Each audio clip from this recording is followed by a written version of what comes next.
ಮಲೇಷ್ಯಾದ ಕೌಲಾಲಂಪುರದಲ್ಲಿ ಇಂದು ನಡೆಯಲಿರುವ 20ನೇ ಪೂರ್ವ ಏಷ್ಯಾ ಶೃಂಗಸಭೆಯಲ್ಲಿ ವಿದೇಶಾಂಗ ವ್ಯವಹಾರಗಳ ಸಚಿವ ಡಾ ಎಸ್ ಜೈಶಂಕರ್ ಅವರು ಭಾರತವನ್ನು ಪ್ರತಿನಿಧಿಸಲಿದ್ದಾರೆ. ಪೂರ್ವ ಏಷ್ಯಾ ಶೃಂಗಸಭೆಯು ಭಾರತ ಮತ್ತು ಪೆಸಿಫಿಕ್ ಪ್ರಾಂತ್ಯದಲ್ಲಿ ಶಾಂತಿ, ಸ್ಥಿರತೆ ಮತ್ತು ಸೌಹಾರ್ದತೆ ಸ್ಥಾಪಿಸುವ ನಿಟ್ಟಿನಲ್ಲಿ ಇಂದು ಅವಕಾಶ ಒದಗಿಸಲಿದೆ. ಅಲ್ಲದೆ ಪ್ರಾದೇಶಿಕ ಮತ್ತು ಅಂತಾರಾಷ್ಟ್ರೀಯ ವಿಷಯಗಳ ವಿಚಾರ ವಿನಿಮಯಕ್ಕೆ ಇದು ಅವಕಾಶವನ್ನು ಒದಗಿಸಲಿದೆ.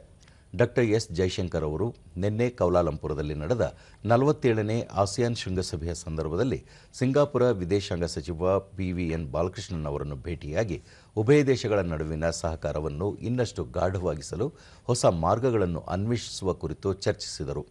ಜಾಗತಿಕ ಮತ್ತು ಪ್ರಾದೇಶಿಕ ವಿಷಯಗಳಿಗೆ ಸಂಬಂಧಿಸಿದಂತೆ ವಿಚಾರ ವಿನಿಮಯ ಮಾಡಿಕೊಂಡರು. ಅಲ್ಲದೆ ಉಭಯ ಸಚಿವರು ಉನ್ನತ ಮಟ್ಟದ ಪ್ರಾದೇಶಿಕ, ರಾಜತಾಂತ್ರಿಕ ವಿಷಯಗಳ ಕುರಿತು ಚರ್ಚಿಸಿದರು. ಇದೇ ವೇಳೆ ಮಲೇಷ್ಯಾದ ಪ್ರಧಾನಿ ಅನ್ವರ್ ಇಬ್ರಾಹಿಂ ಅವರೊಂದಿಗೂ ಮಾತುಕತೆ ನಡೆಸಿ ಉಭಯ ದೇಶಗಳ ದ್ವಿಪಕ್ಷೀಯ ಸಹಕಾರ ಬಲವರ್ಧನೆ ಕುರಿತು ಚರ್ಚಿಸಿದರು.